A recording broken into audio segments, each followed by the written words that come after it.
All right, everybody. It is the Jere Metcalf podcast where top real estate agents tell how they do it. Alei Merrill with Alei International in Eagle, Idaho. Thank you for joining us on the show today and welcome. Hey, thank you. It's such an honor to be with you. It's an honor to have you. And as we get started, how and why? What is your story?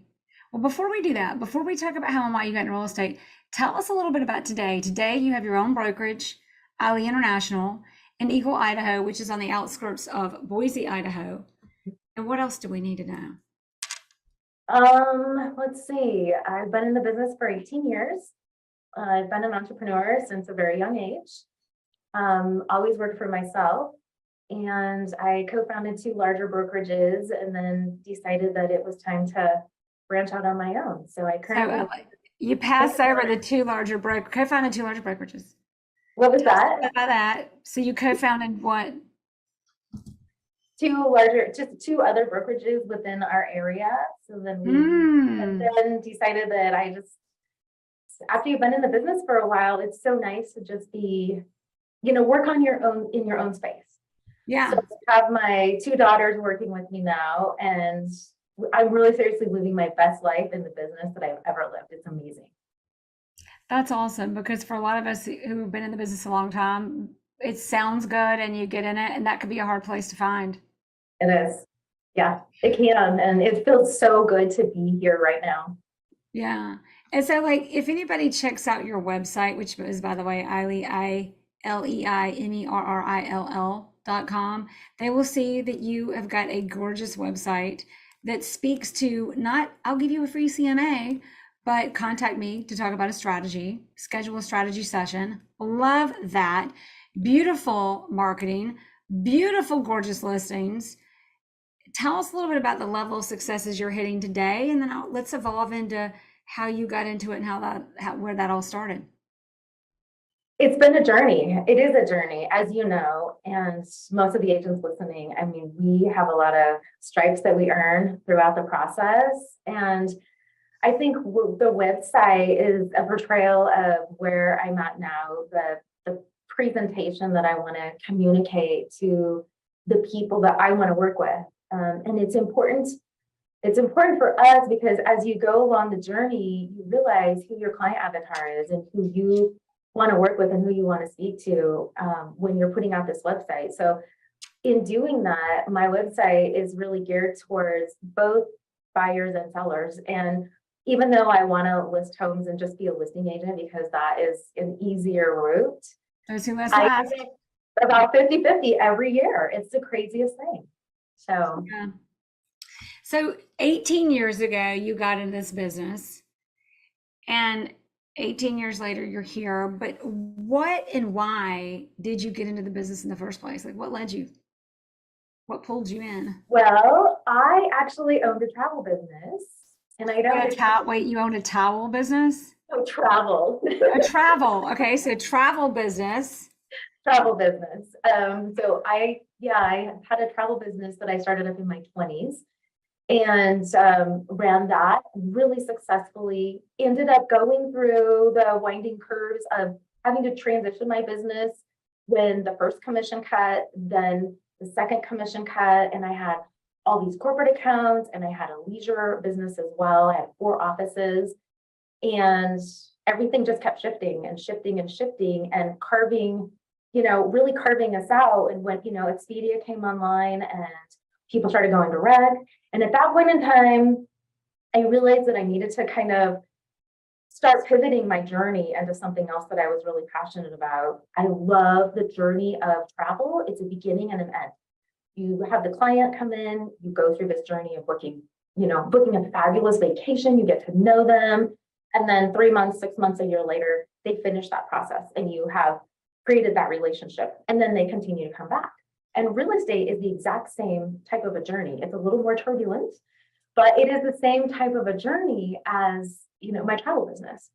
So I end up towards the end of my travel business, I ended up really, really focusing in on luxury travel, things that you couldn't get online, service that you couldn't provide online, my knowledge, after doing that for 20 years, I was just I had so many clients that would come to me and just say, hey, this is what we need to do. And they didn't even know where they wanted to go. And so, fast forward into real estate, I decided that was probably my best bet.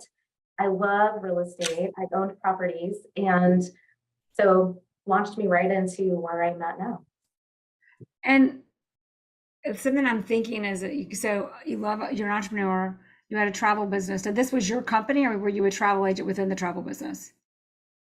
I worked in the travel business as a travel agent as well. So in that business, but did you own the company, or was it you in the company? I did own the company. So you own the company you own the company with the 4 offices that you're owning, running, and you're a travel agent. And I bring that up to like, you're running a business here, and you're running a business in a time when technology was very much changing the industry. Yes. And something interesting is I love how you said real estate is more turbulent, but that was pretty turbulent. It was really turbulent. And in that, there was a point at which there was no return. As a travel agent and owning a travel company, it made more sense to not be in that business. Now, real estate's different because, well, yeah, it is turbulent. And in essence, when it's working, it is still more turbulent. You said something really interesting. You said, I did things you understand things about your clients they can't just get online. Yes. And I bet you brought that from your travel industry to the real estate industry. How did you know? That's 2 questions. There's that part. And how did you know the same thing wasn't going to happen to real estate agents that happened to travel agents in the industry? Well, we've heard people say that a lot, that our job as a real estate agent is going to be eliminated. Yeah. But here's what I know with the travel, with my travel business, there were so many touch points and things that people had questions about. And I think part of it's working at a higher level. If you're just booking a ticket from point A to point B, they can do that all day long. It's when you level up into a place where you are actually providing an immense opportunity for people with your services. So I kind of looked at, well, how can I make myself like completely, usable? How can I make it so that they want to call me and I'm absolutely their resource? And so by leveling up into that, like my luxury travel kind of business, I did that. And I got all of my executives. I told them, listen, this is what I'm going to do. I still do all your corporate travel. You can do that online if you want. I'll still do it. But I'm going into this place where I am absolutely, you cannot live without me.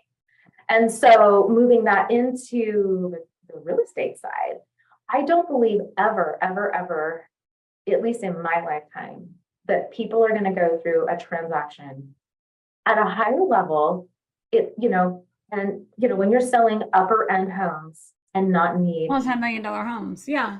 Yeah. Maybe regular homes. I don't know, but still, I mean, I try to build a process for my business to try to give me time to go out and spend more time with my clients. Every time I go through a transaction, I add another touch point in that process. How many touch points do we have back and forth? Right. Whether it's a transaction coordinator, an assistant, or that's directly. There's hundreds. Yeah. How do you replace that? How can you replace that? Exactly. Well, and when you're spending that kind of money, there's a lot more that's needed. So your website, I love, like at the top left, it's sell and buy. So people see that immediately. And there's no question, if you're going to sell or buy real estate, you're in the right place. And in here, you've got schedule a strategy session, but you also have their strategy session. And what was the wording? I love this. Schedule a seller advisement session. I love this. So it's completely different language that you're using from what we typically see from a real estate agent over the past few decades, at least that I know of. That also reflects a lot of how you approach your business. Now, let's go back to the moment when you're in travel, you've got a business, you've got 4 offices, things are going great, and you make this decision of, this industry is changing. It's time for me. My skills are better applied to real estate and being a real estate agent. And by the way, I'm speaking as if I'm you. I own real estate, like this is a fit. How did you know? Were you, had to be some fear of like, how's this gonna look?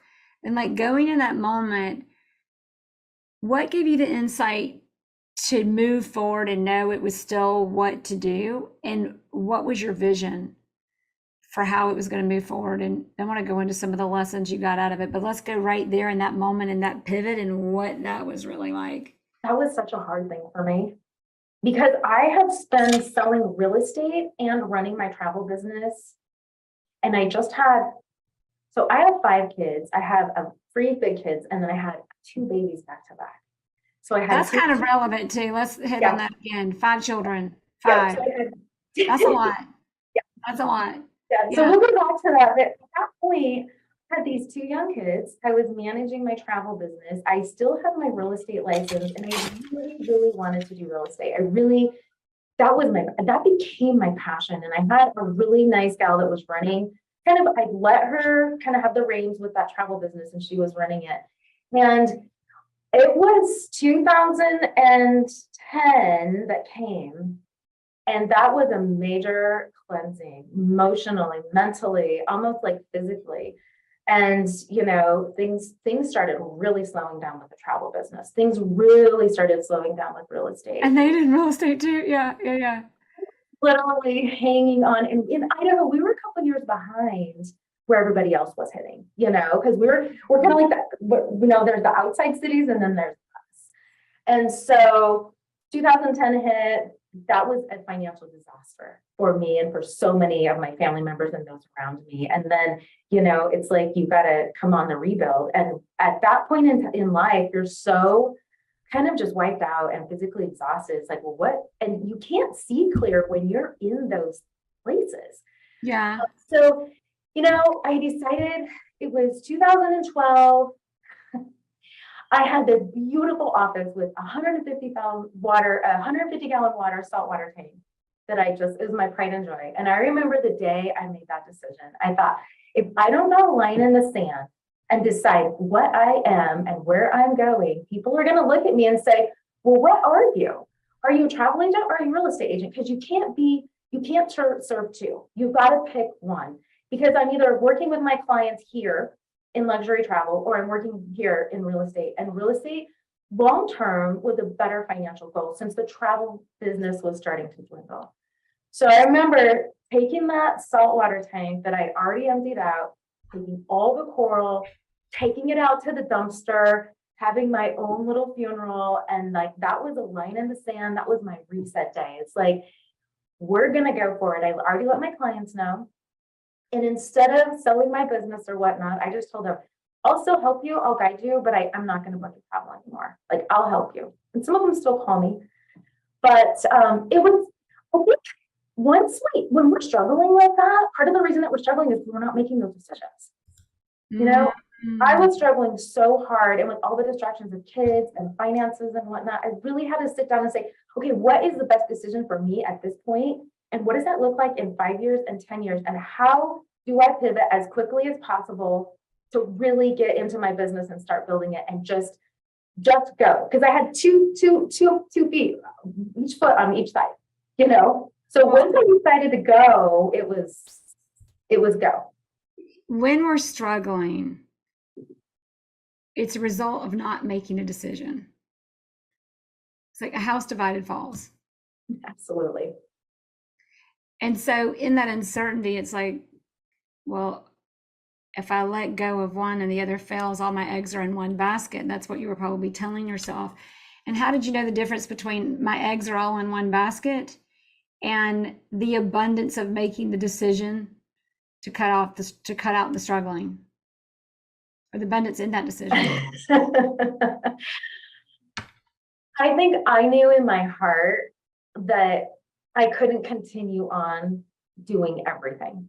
So I had to pick something, because we women, we like to think we can do everything. I know. And, I've still got, I've got, like 2 young kids, and then, adolescent kids. Yeah. So I think just in my heart, I knew that the travel business was changing, and I knew knew I had to make that change. I had to free up some time. I had to free up some bandwidth, and I had to do something. And I knew I could do anything I wanted to do on my own. I knew I could build it. I knew I could do anything I wanted to do, because that's being an entrepreneurial, like, we have these survival skills that are like nobody's business. And unfortunately, we learn them by default. Well, and you knew it perhaps once you made the decision, because, or what was keeping you from making the decision before? The emotional attachment to that business Yeah. that I had for all those years. And I felt like I Yeah. was letting my clients down by Oh, yeah. go. And I mean, what are they? Oh, you did. Oh, it was Yeah. about not letting other people, which is interesting, everybody, as agents, these decisions that we make and these struggles that can be so prevalent, especially like right now, we're in a shifting market. It's March of 2023. We find ourselves struggling. We find ourselves, and some of it is the perception that or telling ourselves we're going to let this person down. Yeah. And then what does that do to us? Yeah. That just puts burden and pressure and almost a little bit of fear, doubt, and uncertainty in our decisions, because we're taking all that on, as opposed to looking at it with an outside lens. So you see the truth of like, wait a minute, this is just not going to work. And you make the shift into, I'm an agent now. Now, when you did that, it was probably not all butterflies and rainbows. Or what happened? How did that shift look once you went in, and how did you pick up that first transaction? How difficult, how big of a challenge? How did you do it? Well, I'd already been an agent for about 7 years, because I was doing both.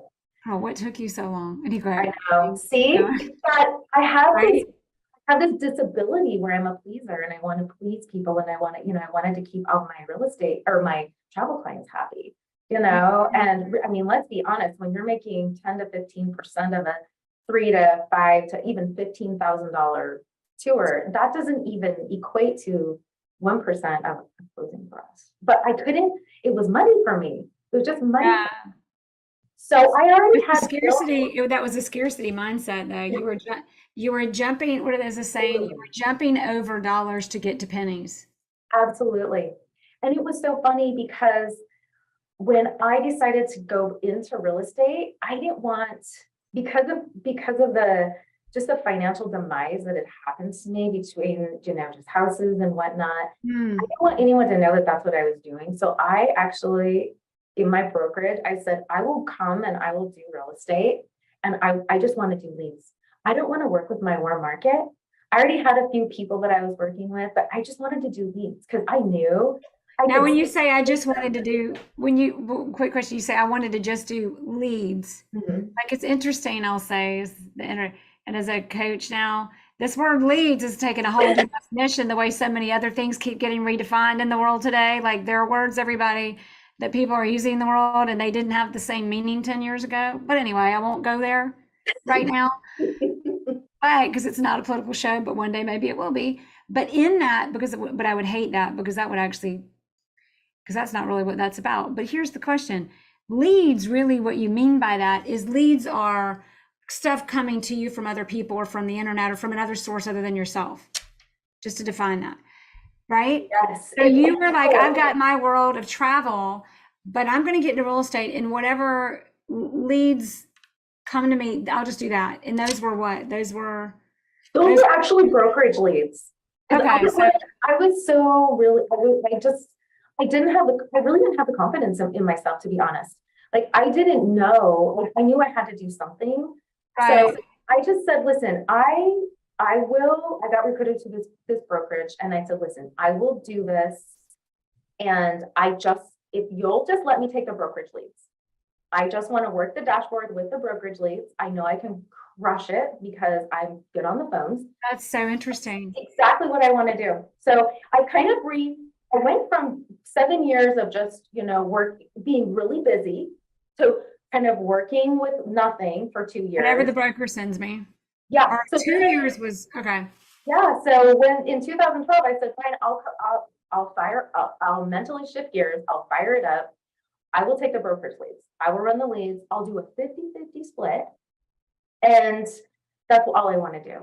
And I did it. I mean, And you did that for so first 2 years in real estate, 2010 to 2012, it wasn't much because it was kind of just you and you were really in your mind, you would like, I'm doing real estate, but you were really a travel agent still. 2012, is that right? Or yeah, actually 2005 to 2012, I was selling real estate. And I went through a period of time where I had a lot of success because our market here was crazy.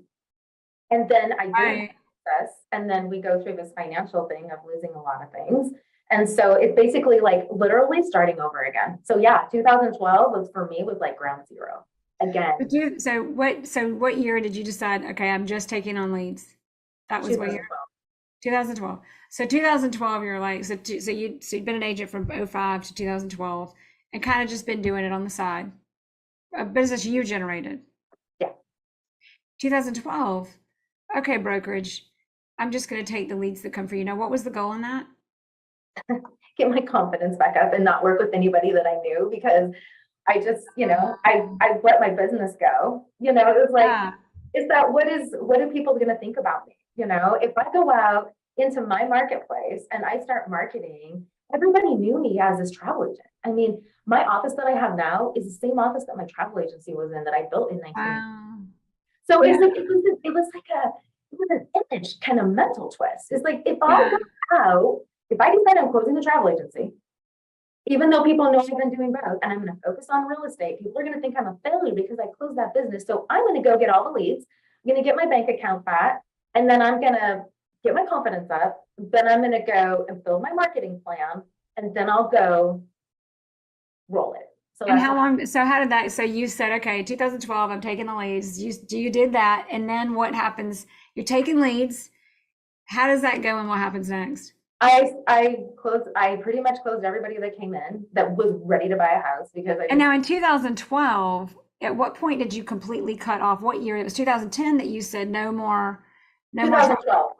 Well, it's 2012. So 2012, you said bye-bye travel real estate, hello real estate world. But to salvage my ego, everything else that is I'm a little afraid of right now, and just keep me moving, I'm just gonna let this broker send me their leads, and I'm gonna take those, and you take them and you just start closing them.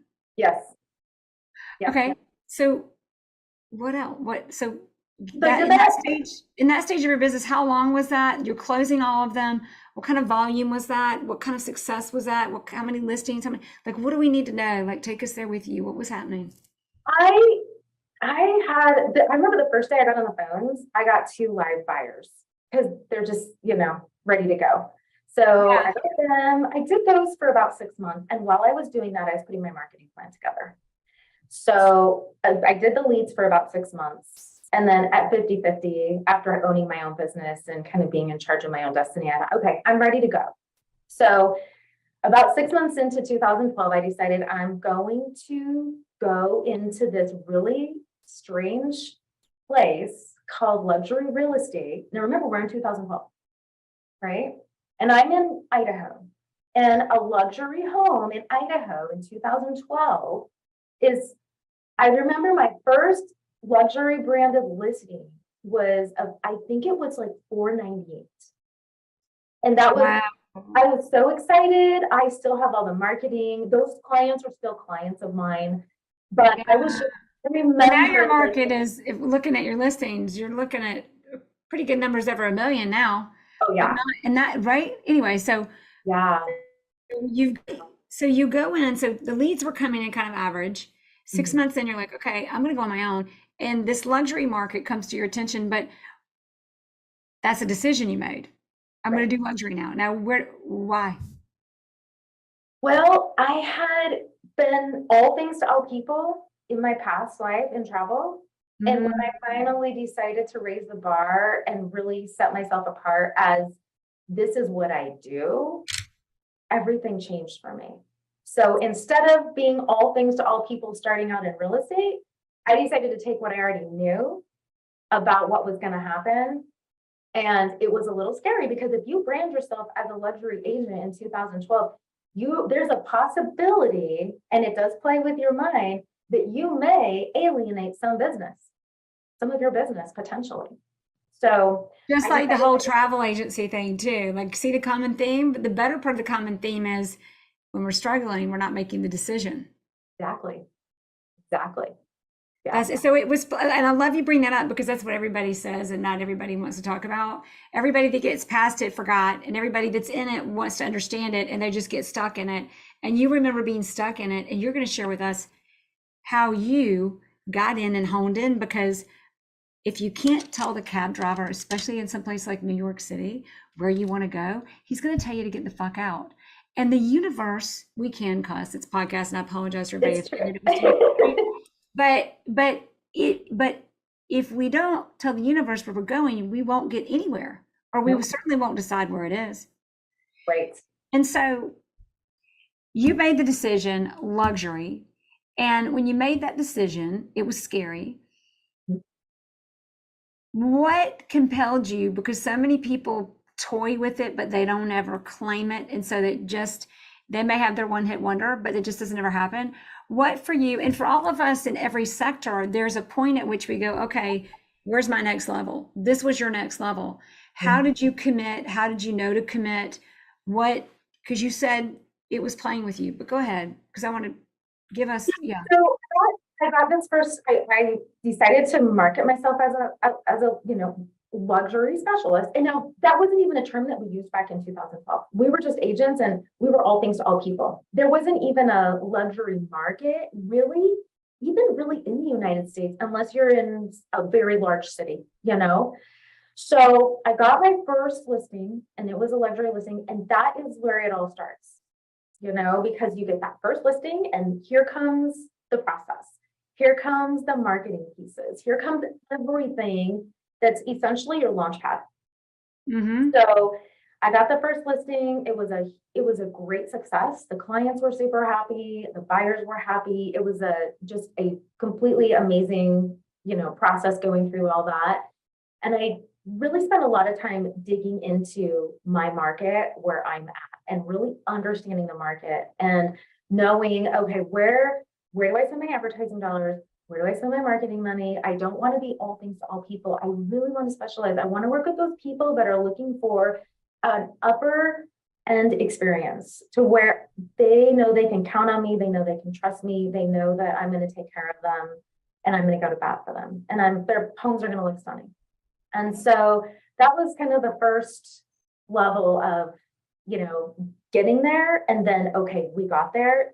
Now, what does that look like? Because it was really exciting getting that first listing. So what I love is you said two things that I think get missed a lot. When you did this, you really studied and looked at your market and learned your market. That is the common denominator of every badass agent, is they actually know their market. And what you did, you looked at the market, and what I'm hearing you is, some people say, how do I get it? You looked at the market and said, what do they need? What is the market? And what is the market? Just not what are the prices? What is the market doing? But how does this market operate to serve my client? Exactly. And as you explored how your market works to serve your client, what were the challenges in that? And what was the biggest aha of that process? And how did you land on it? But what were the biggest challenges to find that? And what was the biggest aha? Because if it was that easy, 95% of agents wouldn't be dropping out in the first couple of years of business. Yeah, that's true. So yeah, like I said, what I did to find it was I really studied into my market. I decided exactly the homes and the neighborhoods that I was going to end up marketing and what I was going to do. And I think my biggest aha, really honestly, was the fact that when you decide you're going to pull out all the stops and you're going to do an over the top experience for someone, it's expensive. That was my aha moment. Oh my gosh, you're talking pictures and videos, marketing, brochures. And in 2012, I spent, I think I spent like, I don't know, $500 or $700 on that listing, my first listing, because I knew that was going to be my store. Isn't that funny? Because that's half of what a photo shoot costs now. And that's just one small component of it. But that's how this industry keeps transforming and changing. Yeah. That was, just realizing okay, now I've branded myself as this, and now I've done this, and wow, that's a big expense, you know? And now on top of that, we pay for, you know, staging. And sometimes I photograph houses 2 or 3 times because I'm super picky about what they're going to look like digitally when they show up and hit the web, you know, my website. They have to be. Well, those are the things that matter. Yeah. Those are the things that matter. It's like regular real estate and luxury real estate are the differences between maybe football and ballet. That's a huge At difference. least football and basketball. Yeah. So the first level, know my market, know the client experience, and create it. Mhm. Do you have an example for us of one of the greatest lessons or experiences you've given a client and how you figured out how to do it? Gosh, it's a really hard question. I know that there's agents in all levels that are listening to this, and you've been there. And I feel like every transaction to me is like a special experience. I know that sounds so silly. Yeah, and actually it doesn't at all.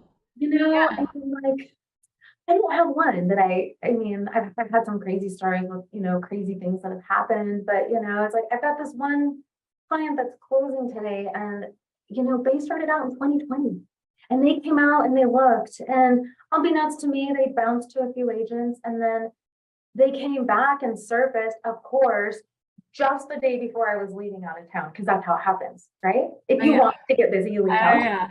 Yeah. Yeah. My daughter showed them 11 homes that first day, and we worked with them and we worked with them and we worked with them. And I knew they were going to be challenging. And we're finally getting to close today. And the relationship from when we started in 2020 to when they went dark on me, unbeknownst to me, and then they surfaced again, is so rewarding and so amazing. And the trust level and just the confidence that they have in me, and, you know, the excitement of, you know, everybody knows what I'm talking about, but it's just, it's so rewarding. It's not just getting the money in the bank. It's just, I think for me, it's the process and what you like, if you stand at the end of the closing table and you look back on the journey and everything that's been accomplished, how can you automate that? Well, not only that, but when you actually know the market, because that's a rare commodity in our industry, because there's this perception that if I just call enough people and memorize the scripts well enough, I just don't do it enough. I just need to do it harder. I just need to hit the hammer harder on the wall. That's going to somehow get the impact. But where's the value in that? But when you know your market and you create experience and serve what they need, Yeah, you eliminate your competition. There is no competition. that is exactly right. And I think like one of the other aha moments that I had is communication, because for me, communication is everything. And, you know, we can prepare all these beautiful brochures and all these beautiful items to take to a listing presentation. But when you sit down at the table, walk in the door and you haven't met the people, you sit down at the table and you're prepared, meaning you've studied them, you've studied the home, you know, the past owners of the home, you know, you've looked at the past listings. I mean, you really take that on as just like a family member at home and those people, and you really know them, and you sit across the table from them, and you already have all that information in you that you've studied.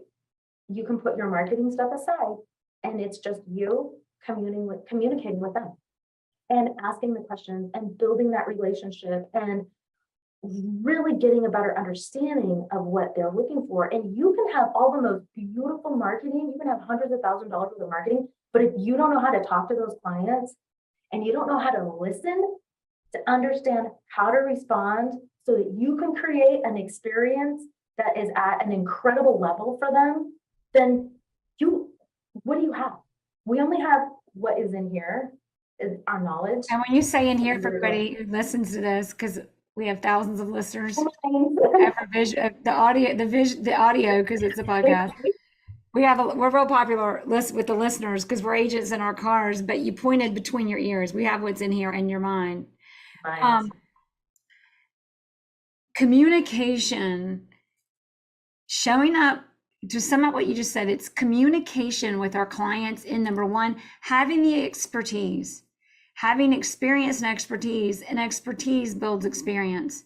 But experience and expertise, and in that experience and expertise you listen to first, listening to the client, because when you listen to them, now you can apply if you tell everybody how much you know before they know how much you care, before you hear them first, then there's nothing you can give them with your knowledge. But when you hear the problem and you have the expertise and you have the market knowledge, once again, your competition, bye-bye.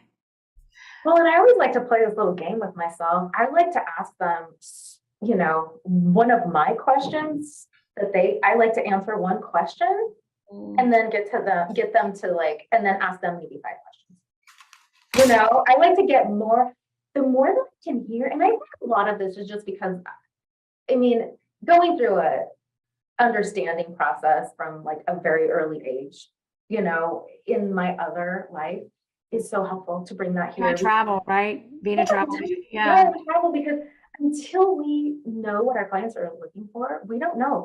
Are they looking for price?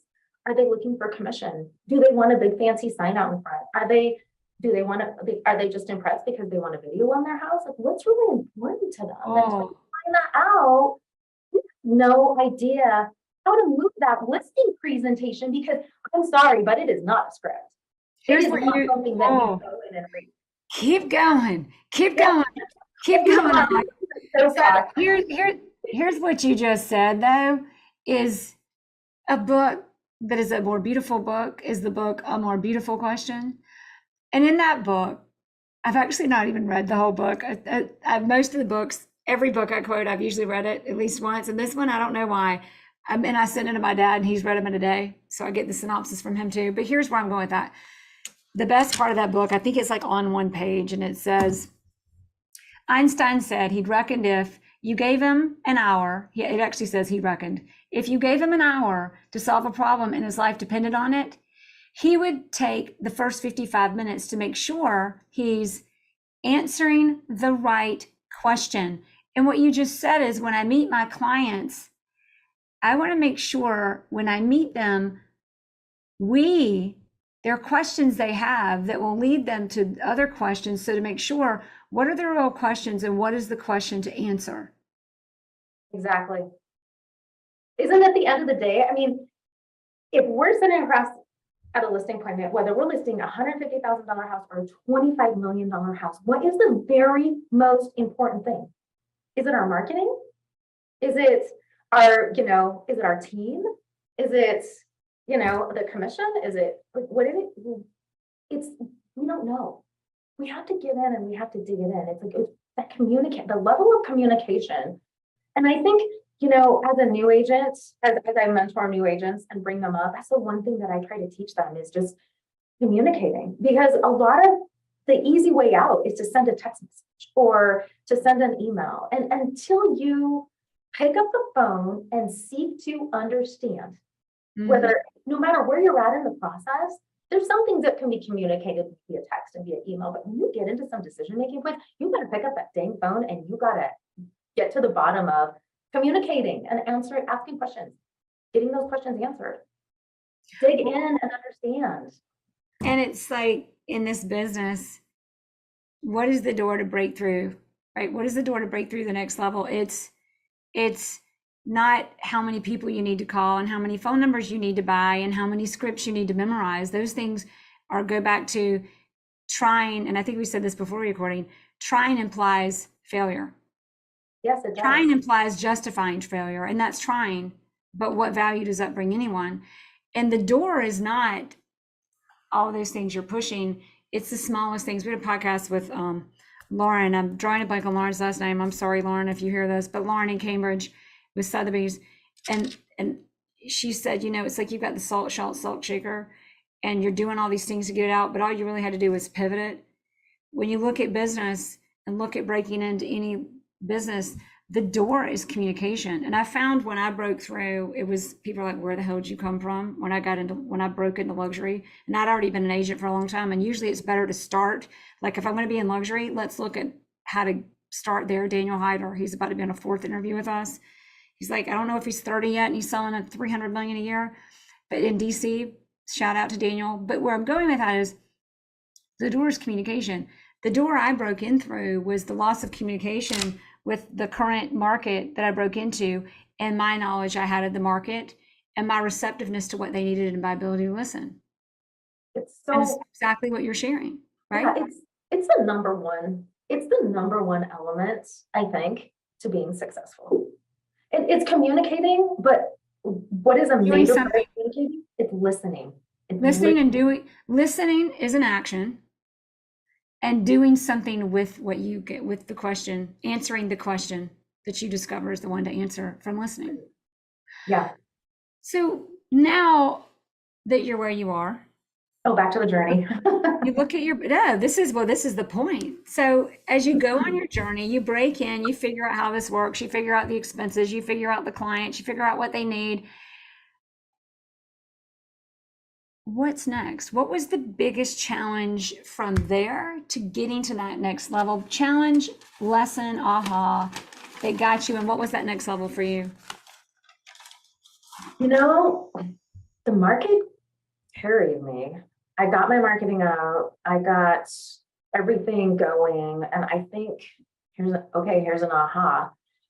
I I think a lot of the other side of my success is actually working with colleagues, with the other agents.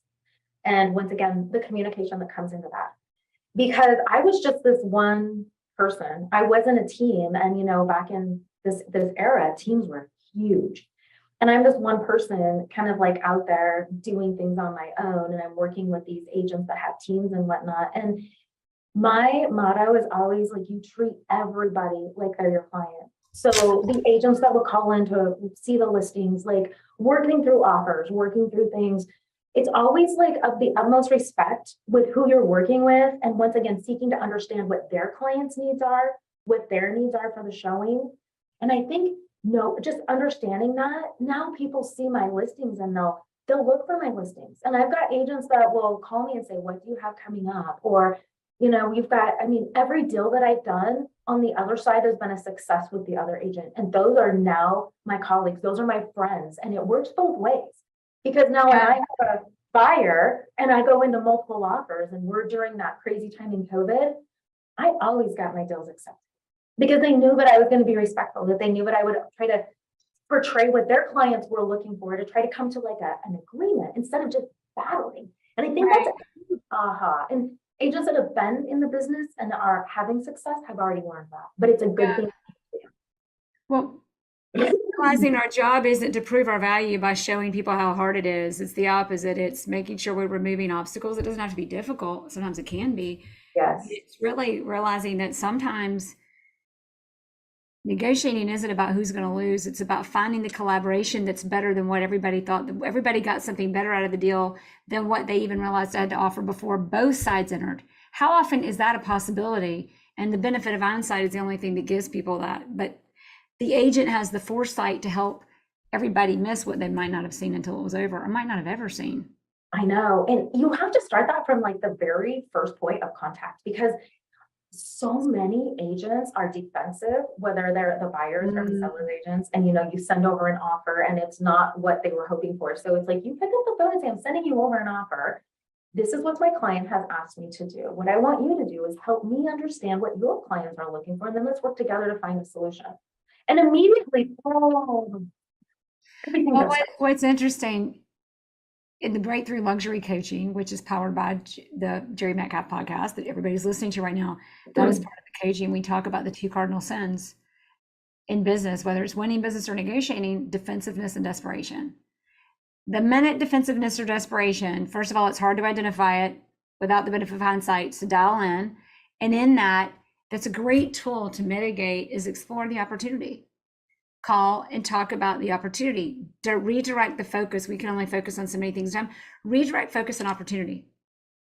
And there's also the fear of loss, and we can go into all of that, but that's not really what we're talking about. Well, it could be, but more to the point of the conversation today is, as you go into that, do you have a story? And then I'm going to go into working with family for a minute before I then go into our final three on the podcast.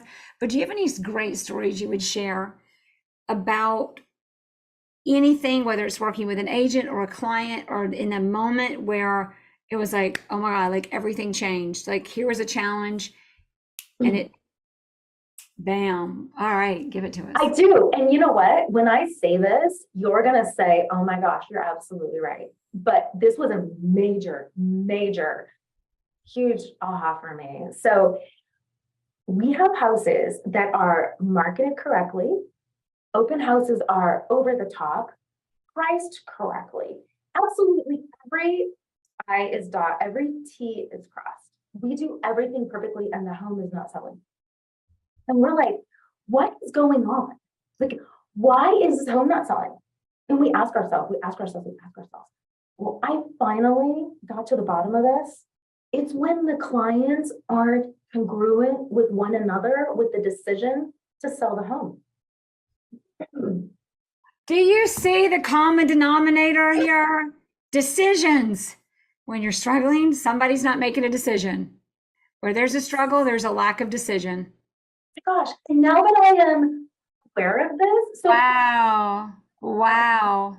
I had this home, and finally, I knew the sellers. They were a family friend. The wife Yeah. had moved to another area because she'd gotten a job. The husband's here, and we're working through everything with him. And I've known them forever. I mean, they've been, part of my kids' lives and everything. And finally, I pick up the phone and I call him and I said, you need to level with me here. I need to understand where we're at.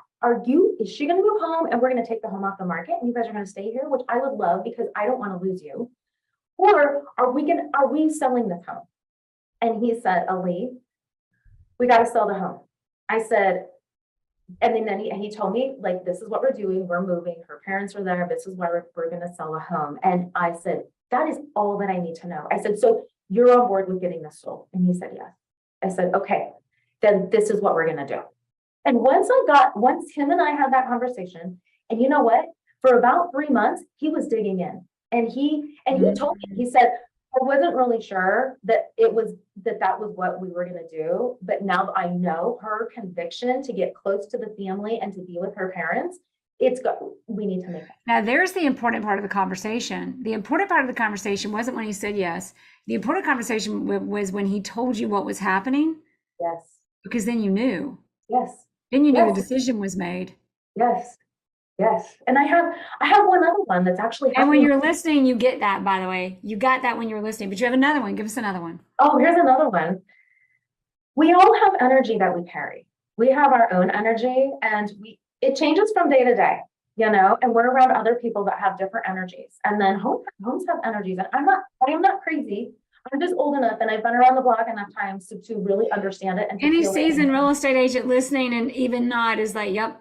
Mm-hmm. I'm very in tune with the energy. Homes have energy. Yep. Oh my gosh. So I got this referral that I thought was just like over the top. This agent called me and she said, I've got this really beautiful home and it's on acreage. It's going to be ready to stay. It's being staged. The photos are done. I really need to refer it to you. It's way out of my league. I'm not feeling that this is a good fit for me. I said, wow, I'm honored. I would love to help your client. Let's go meet with them. So we go, I meet with the client and I'm like, okay, this is cool. The property is amazing. It's beautiful.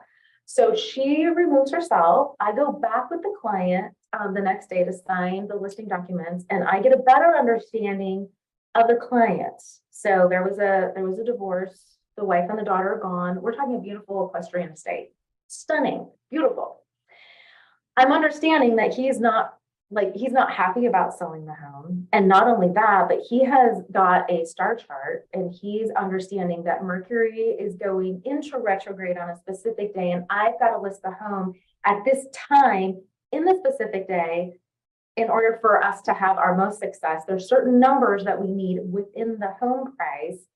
And it was after being in the business for 18 years, never having been through that process and really understanding, okay, well, there's other things out there that are attributing to people. And so we priced the house really high, even though I told him you're $500,000 overpriced.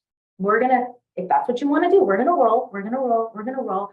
And we had to sit out on the front step and we had to talk about the intentions and go through this whole process. And I appreciated his process.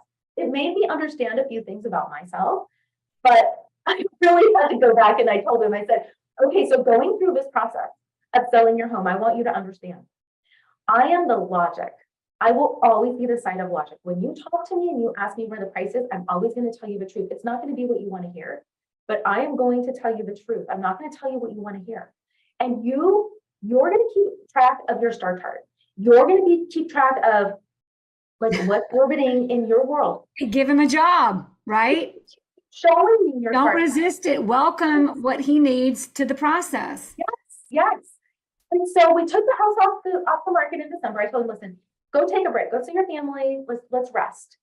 You need to release yourself from the home. You need to decide if you're going to sell the home or if you want to stay here. After the decision. Yeah, and absolutely. And both things are okay for me because I want what is best for you. I want you to understand if you decide to keep the home, I love that decision. I'd love to keep you here. If you decide to let the home go, I love that decision. That's going to get you to where you want to be in life.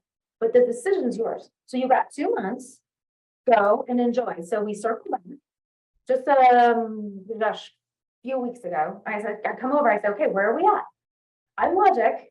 You know, you've got the other side of things that you're working on. And he said, I'm finally ready to let it go. I finally realized that this has happened. And I know now what you said, that I wasn't ready to let the house go. But now I've made that decision to let it go. Okay, so are we going to price it at my price? No, I want to price it at this price. I'm like, okay, you're not quite ready to let it go. We're going to price at this price. And we're going to see how it goes for this amount of time. And then we're going to talk.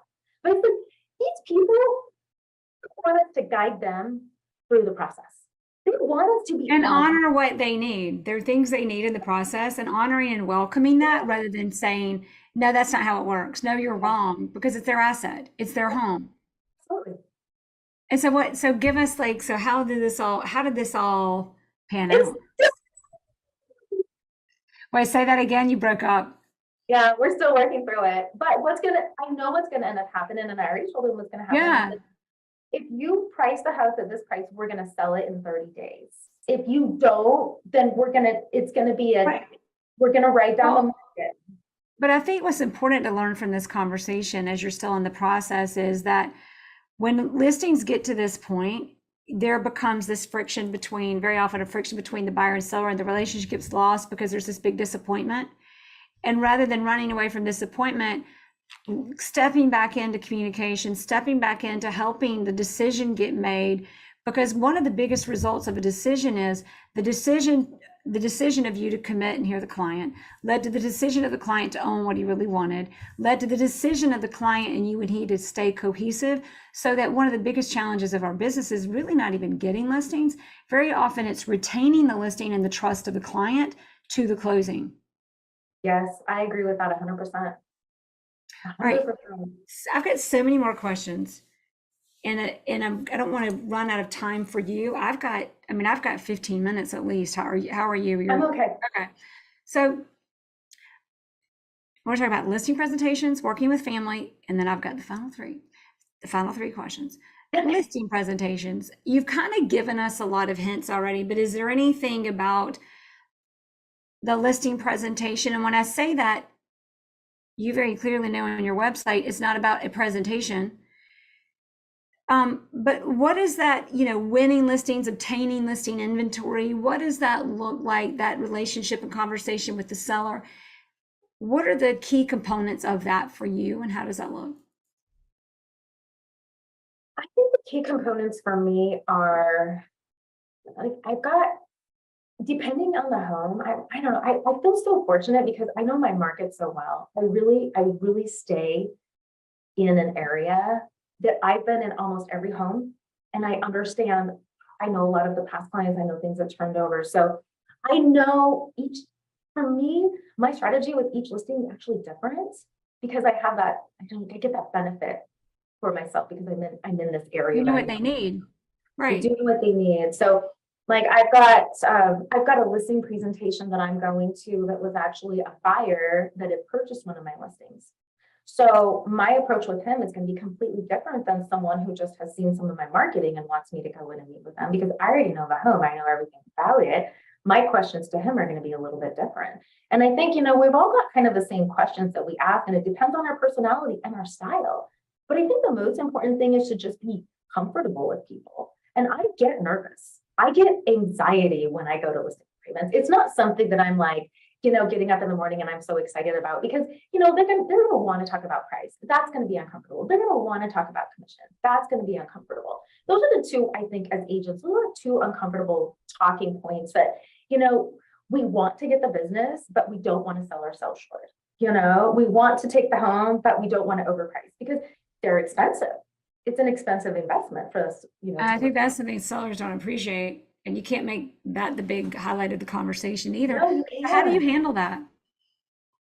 I ask a lot of questions, and if the home needs a full stage, it just depends on the seller, but if they're motivated and I know I'm going to sell it in 30 days, then I'll take care of the cost.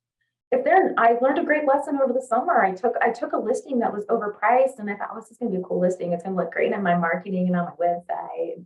Who cares? Like, that was so dumb. Right. I took the listing, I staged it, and they were super unreasonable with pricing. And here I am out like 6 months in staging. And think about Yeah. that. Like, this business is so cool because every day is different. Every transaction is different. And every single day we're building this massive 1,000 square piece jigsaw puzzle, and everything goes into the jigsaw puzzle. And we're building this creative, like, beautiful masterpiece from our experiences.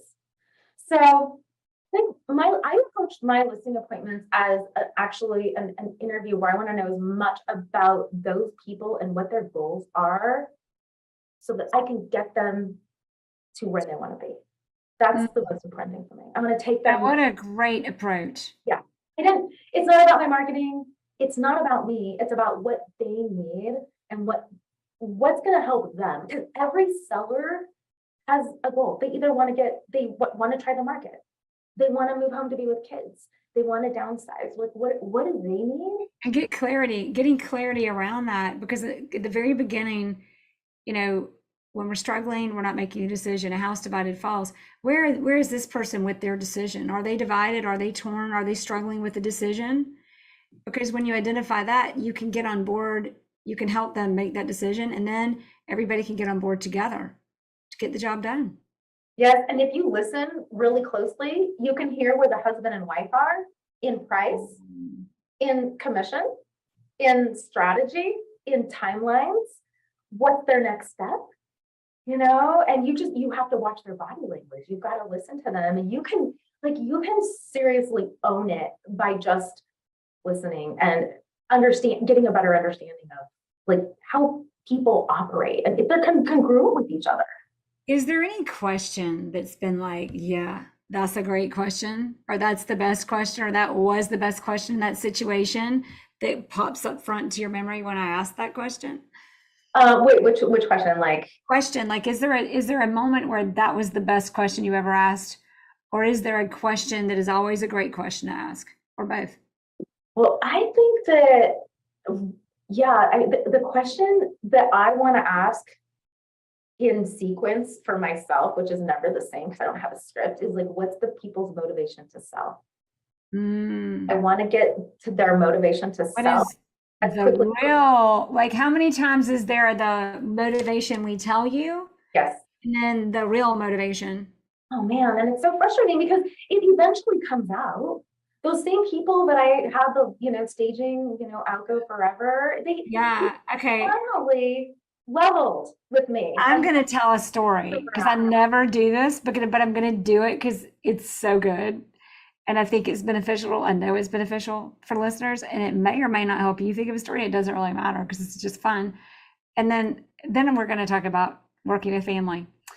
But I remember being a listing appointment, and they'd asked me to come over because they'd seen my name everywhere. It was a neighborhood I had basically gotten, I had majority market share.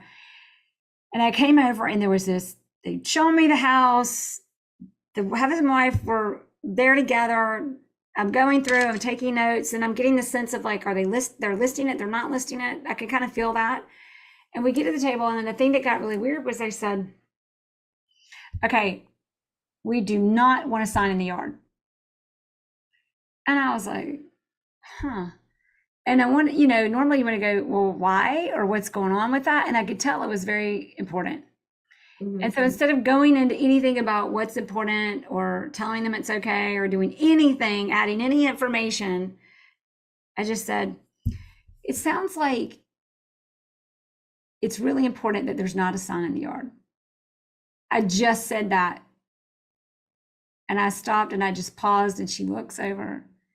She looks back at me. And I even had my assistant with me taking notes. And she goes, and the way she looked at him was like, yeah. And she looked at me and she goes, we don't want anybody to know, but we're getting divorced. I mean, just like that. Look at what came out to find the real motivator. And in that, I wasn't the agent, but before that moment, after that moment, I was it. Because I had not only given them an opportunity to be on the same page with me, it gave them they were kind of confiding in me, which created a bond in that moment and in that relationship that was very important for them to have with the person they were going to trust to sell their home, not the person telling them what maybe they should do, not the person prying, not the person, because that was in a sense a question, posing the question in a way that opened up to discover and unfold. Oh, yeah. Real, to your point, what's the motivation? Exactly. And then for you, that all of a sudden you transitioned, like you went in from, okay, they're going to need more help than what I think they're going to need. I'm going to have to take a different role than what I would normally take, because then you've got that element that you didn't even know what you were walking into. But by you asking that question, you just got more information for how you can give them a really incredible experience. Right. Which by the way, would have never known that. Which diffuses defensiveness and desperation. I love it. So back to you. Tell us if there's a story you've got, and or do you have a story before I ask the next? I'm going to change the topic now. A story as in relating to of anybody, of like a great question. You've kind of answered it, but I'm just digging just to make sure we get any more good stuff out of you. I did have the question of there being a ghost in the house. Oh, that's a question you've gotten? I was talking about questions you ask. Oh, no. But tell us about a ghost. Tell us about that. And then we're going to talk about family. Well, questions I ask, no, because the questions just depend on the dialogue that I'm at. Just like you wouldn't have known to ask about the sign in the yard. It's like, I think that you have, like you said, you have a high level of, listeners that have been in the business for a long time. And all of our questions are going to depend on who we're sitting across from and what that looks like. It's not a script. And I think and hearing what they need. Yeah. And that's the beautiful part about elevating up is you understand you have a style and your clients are coming to you for that style. So family. So recognize that seek to understand. Yeah. Focus on client experience. And then think about family. So, we're entrepreneur, travel agent, not just a travel agent, travel business of travel agents with 4 offices, and now top luxury real estate agent. And now you've got your two daughter, you've got 5 children and 2 daughters who are helping and a part of your team. How did you know? How did they know? How did it come together?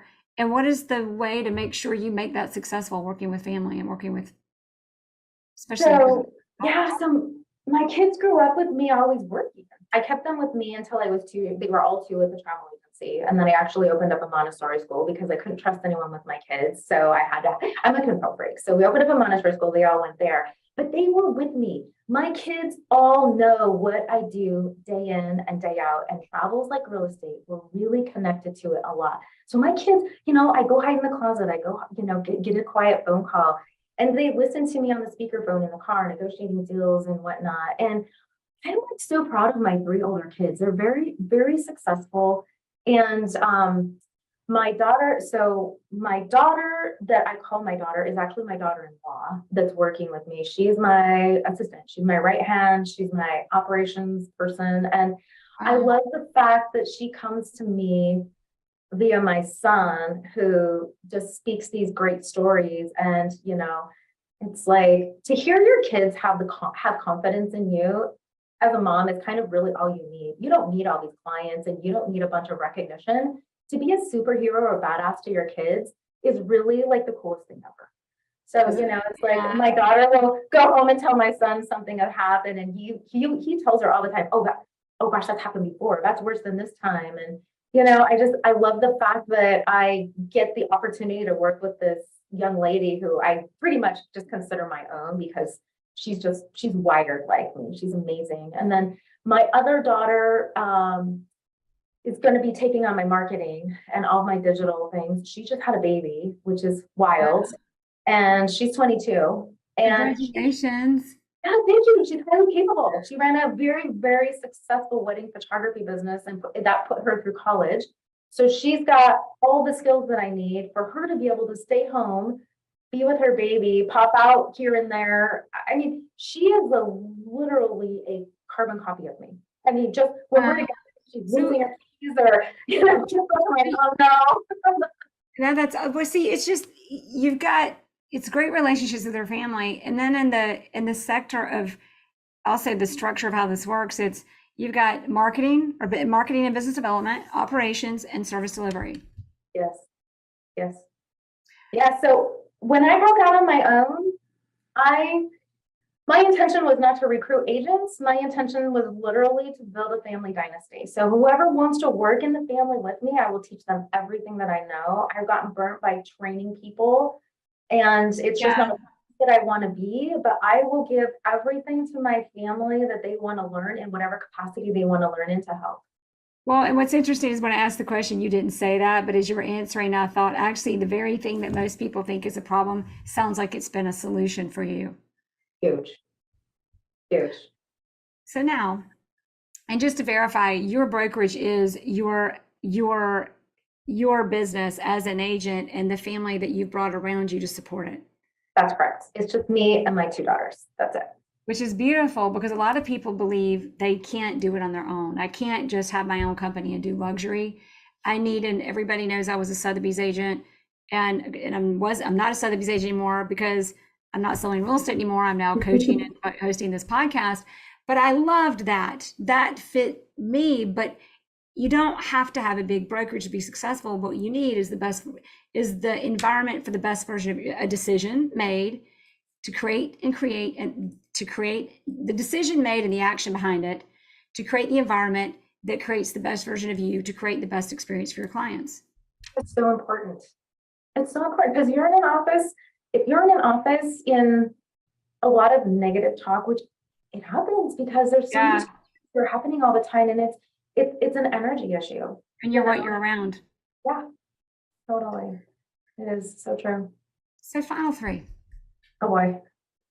Number one, when you look at your success over these years, I mean, you talk about entrepreneur, you have children who are entrepreneurs who earned their way through school being entrepreneurs. You've been an entrepreneur. You started a school, you had a travel agency. Now you've got a brokerage, and you've got your own brokerage, and now you've got your family supporting you, and you're a top agent. I mean, like, wow. As you've done all of that, what has been your most powerful resource in creating success?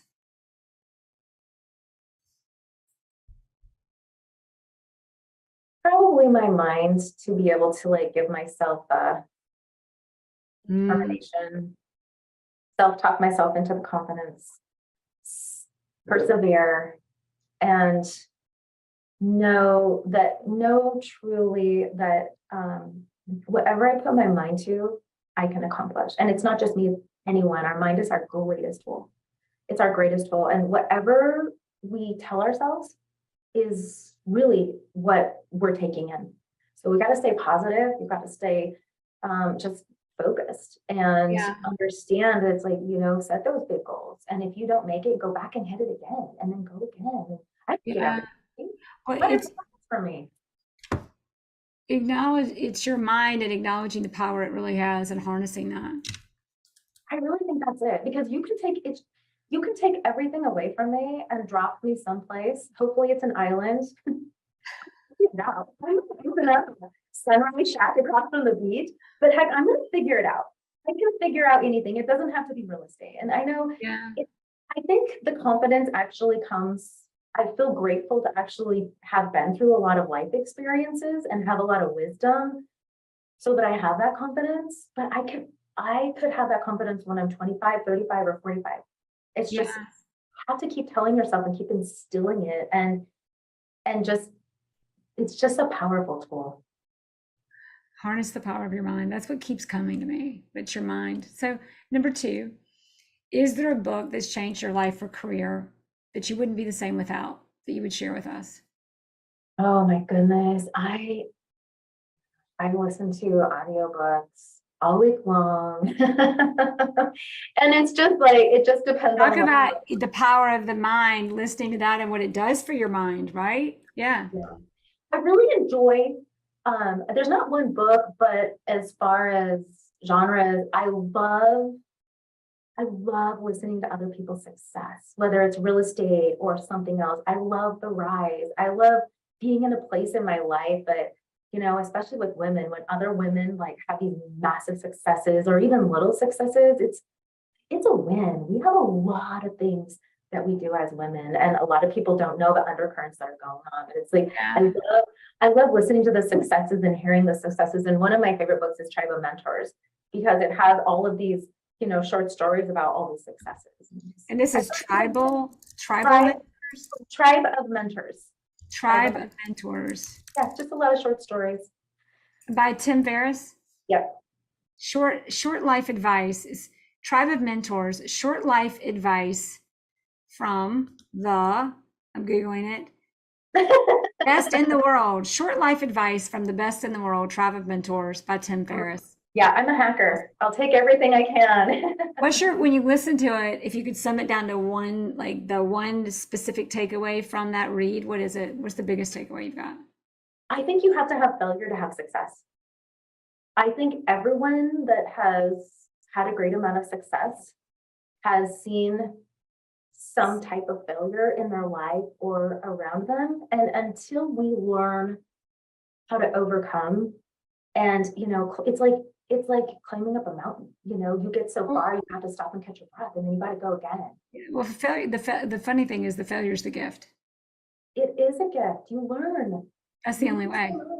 And you have to look at it that way instead of just shutting down. But it's You true. have to understand. Like, you can look at it that way, but it's that way.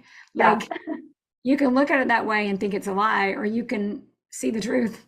Yeah, and try to get better.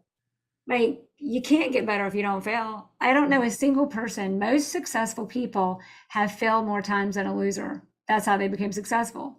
I know. And I always say, if I fail miserably, that means I've succeeded. And just take out the miserably.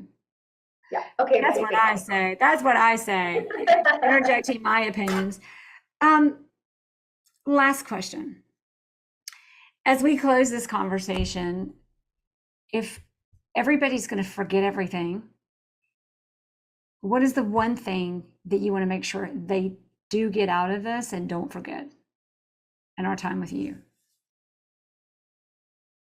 Let's ask a lot of questions. Communication is the number one quiver that we have in our little, box of tricks. And ask questions and listen. Learn how to communicate and make it a game. And I never do this, but I'm going to add this. Identify whether you've made a decision and own it. Make a decision and own it. Absolutely. Absolutely. And be proud of that decision. And tell everyone about your decision so you're accountable to that decision. Don't keep it inside. A lot of times I do this. I'm kind of an introvert, extrovert. I'm mostly introverted because I'm with people all day long. And so I don't tell people. I write everything, and I have like all these Sharpies that I write on my mirror in my bathroom when I've decided I'm going to do something. And then at least my kids come in and they're like, Mom, you're crazy. This is like, I was like, make a decision, stick with the decision, and accomplish that decision. Because I love your quote, when we're struggling, it's a result of not making a decision. Yes. And questions lead to the barriers to the decision. Back to your real message, ask questions. a big circle. I'm sorry, I'm just talking in a circle today, but it really. No, you're not. Communication. No, you're actually not at all. That's how this works. That's when you know is when it circles back. That's when you know you're like honing in on when stuff's aligning. Yeah. Alei Merrill, thank you so much for being on the show in Eagle, Idaho, which is an outskirt of Boise, Idaho, just so everybody knows where to find you. You've been amazing. Thank you so much for sharing so much and everything you have for us today. I thoroughly enjoyed our time together. Thank you for asking great questions. Thank you for answering. It was really fun. I enjoyed our time together. Thanks for listening to the Jere Metcalf podcast, where top real estate agents tell how they do it. Powered by Breakthrough Luxury Coaching, this podcast was created for real estate agents across the world, coming together, sharing ideas that take their businesses to the next level. Breakthrough Luxury Coaching and membership provide luxury real estate agents tools and resources that win more business, increase volume and sales prices, and create results. To learn more, go to getstarted.breakthroughluxury.com.